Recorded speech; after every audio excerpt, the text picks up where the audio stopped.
Morning students, welcome to the class.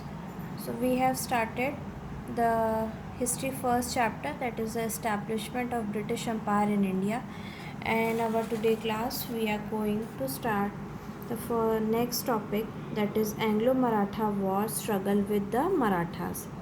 The war between the Maratha people and the troops of English East India Company were known as Anglo-Maratha wars. What is the meaning of troop? A large group of soldiers. So the war fought between the Marathas and the English East India Company, known as Anglo-Maratha War.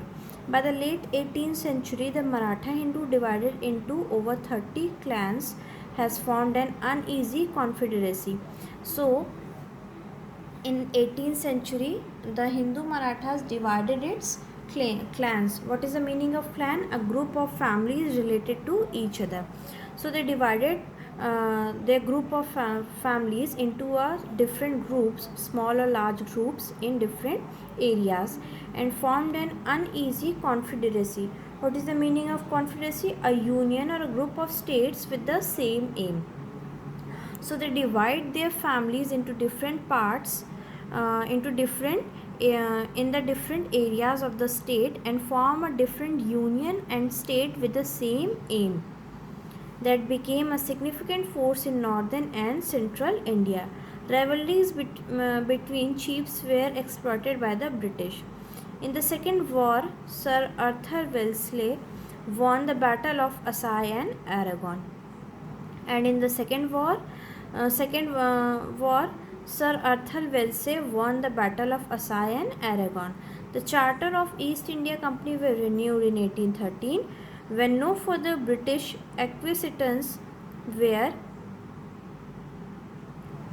envisaged. What is the meaning of acquisitions?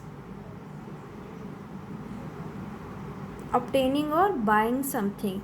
And envisaged means to imagine. But in 1870, company troops under Lord Hastings invaded Maratha kingdom, finally made British power dominant within the subcontinent. Now, relation with the Sikhs.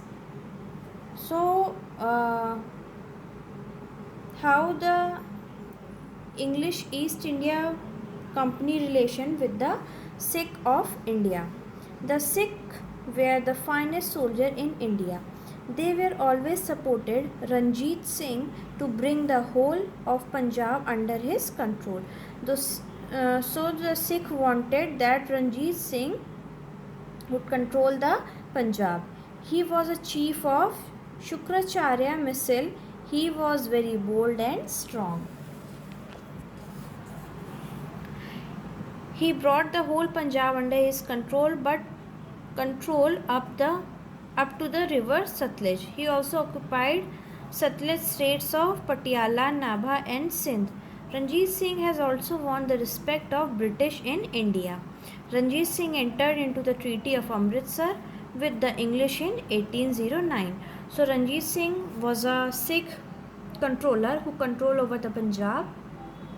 He is very strong and bold, and he was a chief of Shukracharya Misl, a clan of Shukracharya Misl, and he also had a good relations with the British also. According to it, the Satluj River was considered as the boundary line between the two of the English and Raja Ranjit Singh. The other Misls also accepted his supremacy, and he became the Maharaja of Punjab. So, who became the Maharaja of Punjab? The Raja Ranjit Singh became the Maharaja of Punjab. He extended his empire and included Peshawar, Multan, Kashmir, Kangra, Hazara, Ladakh, and the fort of Jamur in his territories. So, after becoming the Maharaja of Punjab, he extended his kingdom and included these states into his territory. Ranjit Singh. Ranjit Singh was the only child of Maha Singh, on whose death in 1792 became chief of Shukracharya Misl, a Sikh group. So what is a Shukracharya Misl? It is a Sikh group, and Ranjit Singh was a chief of this group. His inheritance included Gunjarwala town and the surrounding villages now in Pakistan. So what is the meaning of inheritance? The property that is that you brought or that you get after your someone who was passing at the owner's death, property passing at the owner's death. In July 1799, he seized Lahore, the capital of Punjab, Afghan Khan, Shah Zaman, and confirmed Ranjit Singh as the governor of city. So Afghan Khan and Shah Zaman declared that Ranjit Singh is the governor of city, but later Ranjit Singh declared himself as the Maharaja of Punjab. And Ranjit Singh was also known as he was very brave and strong, due to which he was called the Lion of Punjab. Ranjit Singh was also known as the Lion of Punjab. He had a very good personality also. He was a great general and a statesman. He is very great general and a statesman. Now next is administration under the company. In less than 100 years, from 1765 to 1848, the English East India Company had acquired control on the administration in India.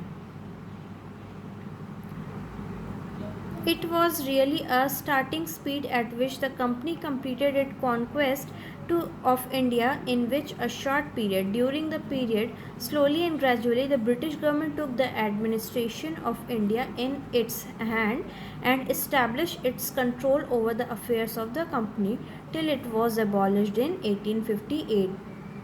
So in less than 100 years, there were establishment of British Empire and Company in India. And who control all these things? The English East India Company took control all over these things and administration also in India. So next topic is administrative setup under the company. We will start this topic in our tomorrow class.